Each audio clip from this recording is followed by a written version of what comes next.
Beowulf, Part 38.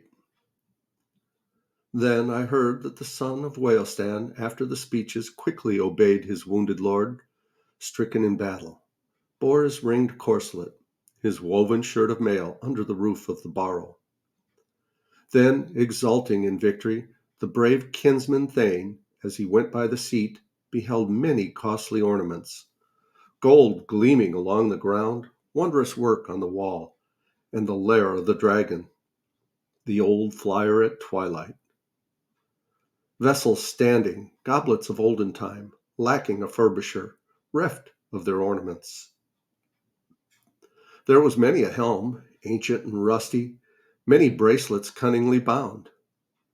Treasure gold on the ground may easily madden any man, conceal it who will. Likewise, he saw a banner all gilt lying high above the hoard, greatest of wonders wrought by hand, cunningly woven in stitches. A gleam shone forth from it so that he might see the floor, behold jewels. There was no trace of the dragon there, for the sword had carried him off. Then I heard that one man rifled the hoard, the old works of giants in the mound, laid in his bosom flagons and dishes at his own will, took also the banner, brightest of beacons. The sword of the old chieftain, its edge was iron, had earlier laid low him who long while was guardian of the treasures. He bore with him to guard the treasures a dread hot flame, blazing out in battle at midnight, till violently he perished. The messenger was in haste, eager to return, urged on by the treasures. Desire was strong on him to know whether he, the courageous one, should find the mortally wounded prince of the Veders alive in that place where erstwhile he left him. Then with the treasures he found the famous prince, his lord, bleeding at the end of his life. Again he began to dash water upon him, until speech came from him. Then the warrior spoke, the aged man in his pain. He gazed on the gold. I give thanks in words to the prince, the king of glory, the eternal Lord, for all the adornments which I behold here, that I have been able to win such for my people before my death day. Now have I sold my old life for the hoard of treasures. Attend ye now to the need of my people. No longer may I tarry here. Bid the men famed in battle raise at the sea headland a gleaming mound after the burning. It shall tower high on Hransness, a reminder to my people, so that seafarers may afterwards call it Beowulf's Barrow, when from afar the ships drive over the dark sea. The prince, of brave mind, took from his neck a golden ring, gave it to the thane, the young spear warrior, his helm bright with gold, his ring and corslet, bade him use them well. Thou art the last of our race, of the Wegmundings. Fate has swept all my kinsmen away to their destiny, earls in their might. I must needs follow them. That was the last word from the old man's thoughts before he sought the pyre, the hot, fierce surges of flame. His soul passed from his breast to seek the splendor of the saints.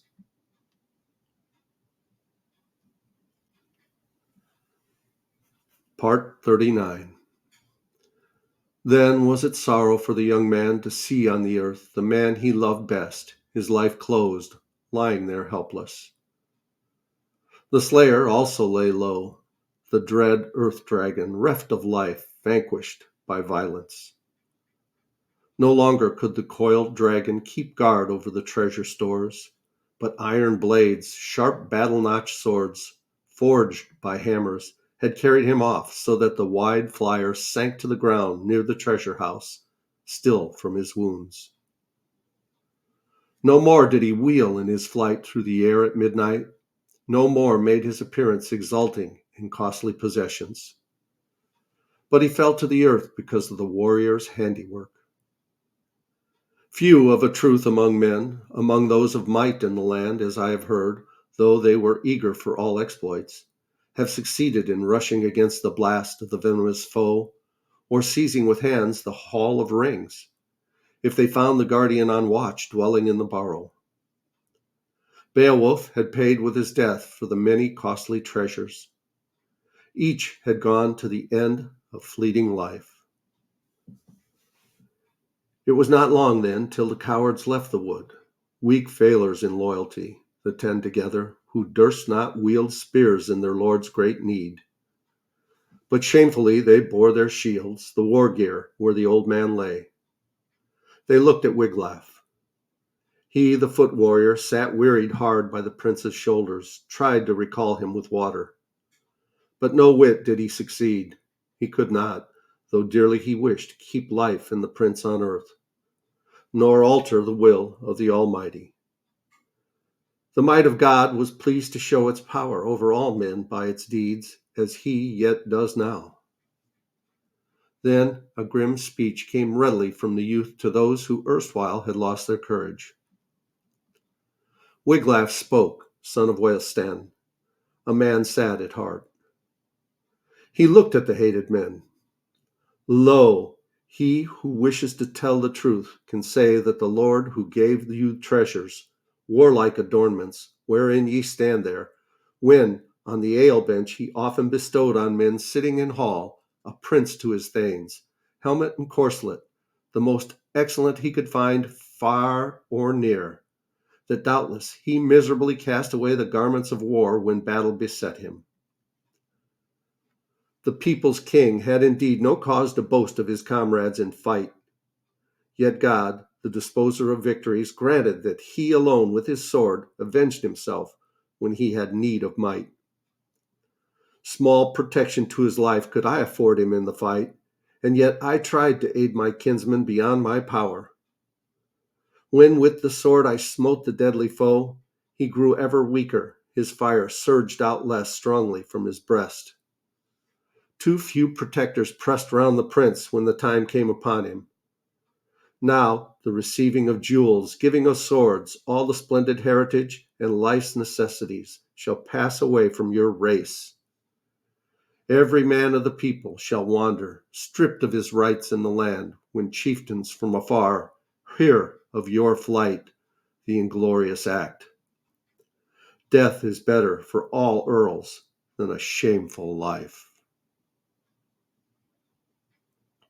And we'll go on with part 40 in the next video. Please like, and if you haven't already, subscribe and leave a comment below. I'd love to hear from you guys. I love you. As Tigger says, ta-ta for now.